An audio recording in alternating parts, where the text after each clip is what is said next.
All right, so I'm here. I'm gonna plant this Gaura plant that I bought. Absolutely beautiful.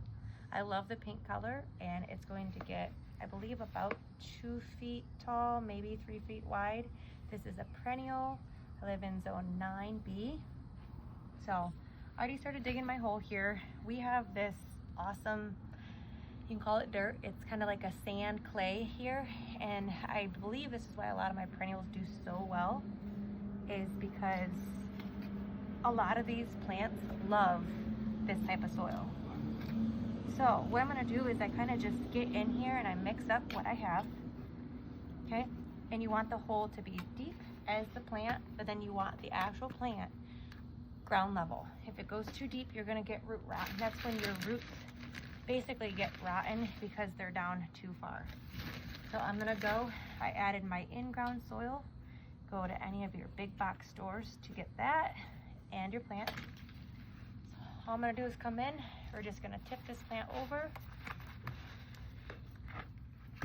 And there you go. There's your beautiful Gaura. Isn't that pretty? So I just kind of rough up the bottom just a little bit.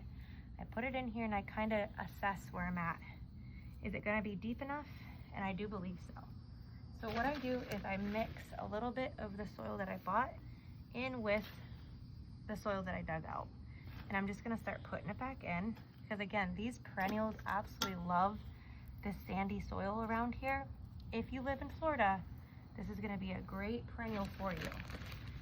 So this is a plant that's gonna come back year round. And as long as you take care of it during the months that we sometimes get frost, this plant's gonna come back every year. I think it's absolutely beautiful, and it has some height to it. So it's really good maybe towards the back of your flower bed or right in the middle when you wanna add some height.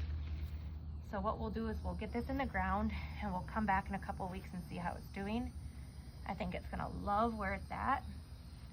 Once you put your new flower in the ground as well, don't forget you wanna water it after putting it in the ground. So you're gonna come right in at the base and you're gonna water at the base. You don't really wanna water your flowers up at top. Maybe a little mist is fine, but watering it at the base ensures a deep watering, and then those roots are gonna kind of like get forced down to get their nutrients in their water. So water at the base. So now all I'm doing is I'm kind of cleaning up my area. I'm just here to tell you that planting doesn't have to be as intimidating as it looks and sounds. There's a lot of different plants. There's annuals, there's perennials, there's different zones. My best advice to you is to go online and look at what zone you live in. I live in Central Florida. It's very hot here where this is getting planted. It's gonna have full intense sun.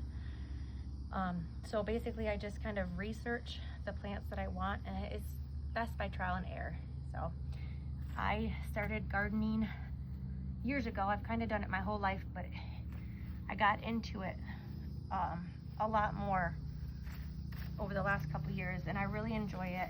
It brings me a lot of joy, and I love coming out here at night and seeing the reward, which is all these beautiful blooms and the smell that these plants give us. So that's as easy as it gets. And like I said, we'll come back and see how this is doing.